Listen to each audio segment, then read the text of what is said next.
Yo, what up? You know what it is. You know who it is. Welcome to Blues House. This is Blues News, your one stop destination for your entertainment, news, film, and TV reviews and all thing pop culture, man. Um, I'm pretty sure y'all done heard already. The MCU has finally announced the final casting for all four members of the Fantastic Four. You know, we got to do a deep dive, and I got to give you what I think about it. You know what I'm saying? So, without further ado, let's hit it. How much time till we're on? We're on, Ron. What? We're on the air right now. I'm ready. Yes, indeed. Yes, indeed. Yes, indeed. Don't forget to like, share, subscribe, hit that notification bell.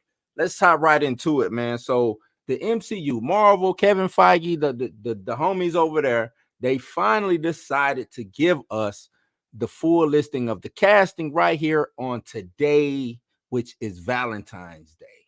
So kudos to them. Salute to them, man. Finally done it. I'm gonna read from this CBR article.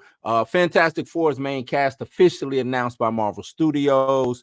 On February 14th, Marvel Studios shared a new poster for the upcoming Fantastic Four reboot in the style of a Valentine's Day card. The image features artwork of all four members celebrating the big day, and they're bearing the likeness of their prospective or respective actors.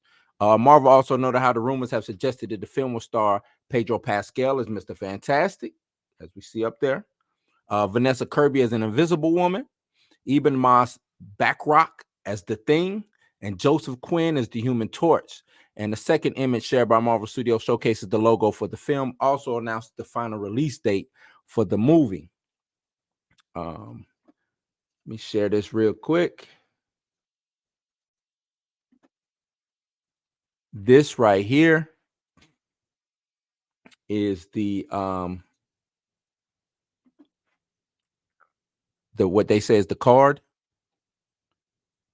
Fantastic Four's got the probably the logo right here, Marvel Studios Fantastic Four. That's the logo, close up, real dope stuff, real dope, real neat. You know what I mean?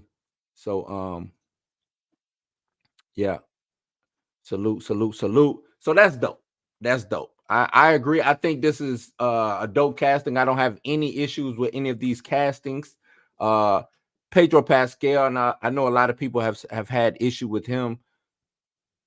I'm looking at the age point about it, but you know, I guess I'm cool with it. Cool with it. Pedro Pascal is an amazing actor who has already done a lot of things over there with Disney anyway, so he's already solidified and shoehorned in.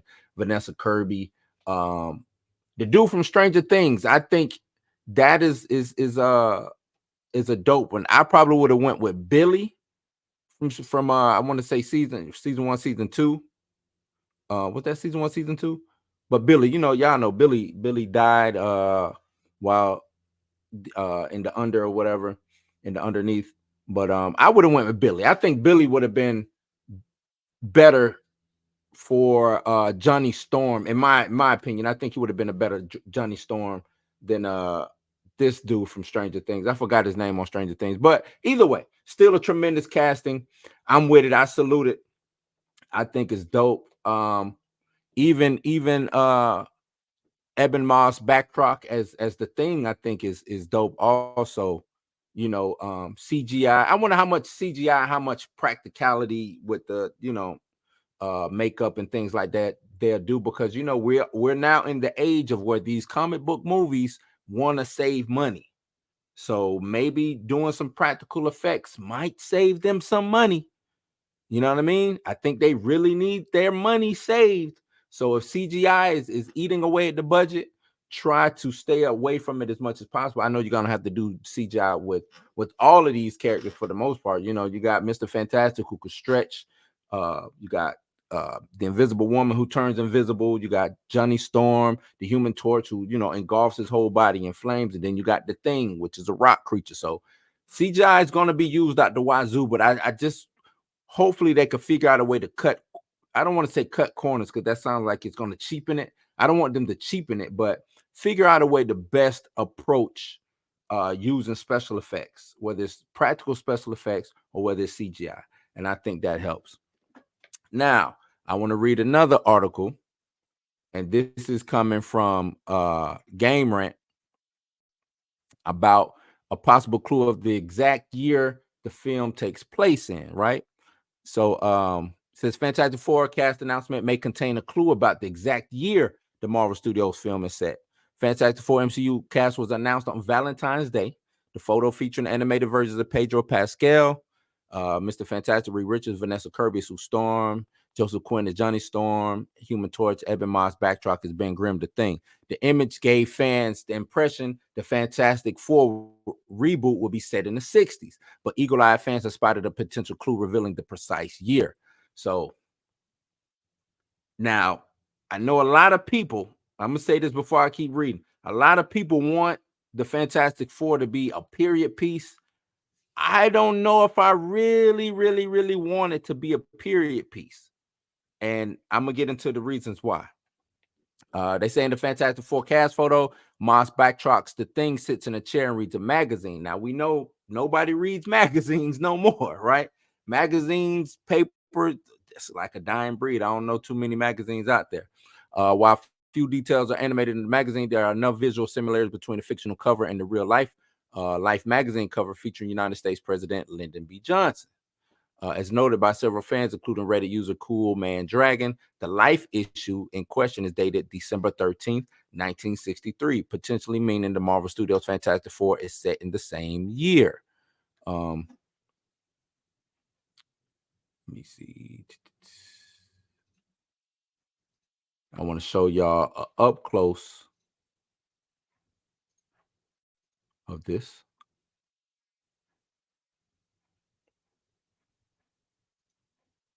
Boom. So as you see, that's the magazine that Thing is reading.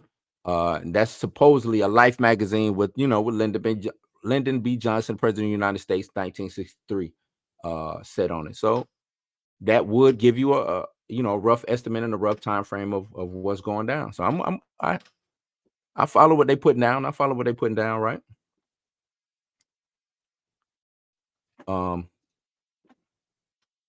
So while Marvel Studios had not confirmed any Fantastic Four plot details, the 1963 setting would align with fan wishes for the project to be a period piece. Like I said, a lot of fans are clamoring for it.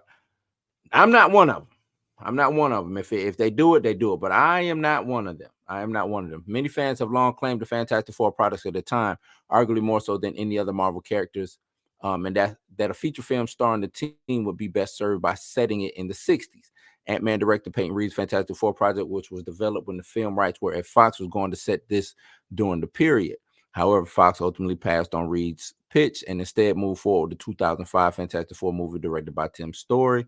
Although the movie had a sequel, both failed with audiences. Fox later attempted a Fantastic Four reboot in 2015, which was even more poorly received. Now, I didn't mind those Fantastic Four movies. They was not the best. I'm not going to sit here and act like they was the best, but that was also during the time of pre-MCU. The only thing hot were X-Men. You know what I'm saying? Like, nobody really was bringing the heat with comic book films. It was some dopeness out there with some X-Men movies. You had Blade. I think I don't even know if Iron Man hadn't even came out yet back in 2005. So you know what I mean? Spider-Man is always killing things. So but comic book movies back then was real hit and miss. It wasn't, the MCU came out the gate.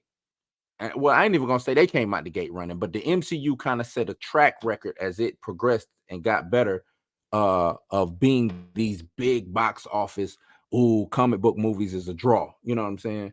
Back then, I don't think comic book movies was a draw. So, and you just got what you got. If you was in the comics and they came out with a movie, you went to go see it and try to, get the best of what it was. That's just how it was.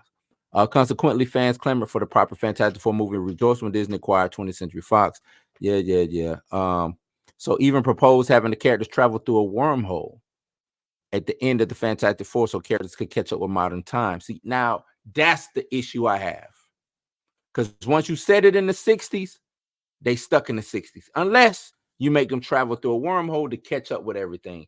Then my issue is you're still doing the same old time travel multiverse situation that you got going on that kind of landed you where you're at right now, right? Like, get away from, they need to get away from time traveling and get away from the multiverse and get away from stuff like that, because it's hurting more than it's helping, in my opinion. In my opinion, this time travel, different universes, is hurting way more than it's helping. So please, please, please don't do that. Don't do that. But if it is set in the 60s, I know that's the only way that they can do it. That's really literally the only way that they can do it. So I really don't like that. So man, I just hope they don't do that. I hope they don't do that. Can y'all get away from the multiverse? Get away. Go. No.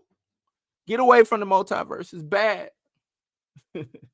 Y'all didn't do it right. Y'all didn't execute it properly. And I know y'all probably saying, well, since we didn't execute it properly, we gotta figure out a way to make it work. The best thing to do is to walk away. Walk away, Marvel. Walk away. But yeah, man, that has been that's Blues News, man. I appreciate everybody watching. Don't forget to like, share, subscribe, hit that notification bell, man. And that is that. So peace. Yo, what's cracking, Blues House family? Hey, we come to the end of another great video. Hope you enjoyed our take on the latest in entertainment. Don't forget to hit that like button and share your thoughts down in the comments below. And if you're new here, consider subscribing. We would love for you to join us. Remember, Blues House is your house. Until next time, stay tuned, stay dope. We out. Peace.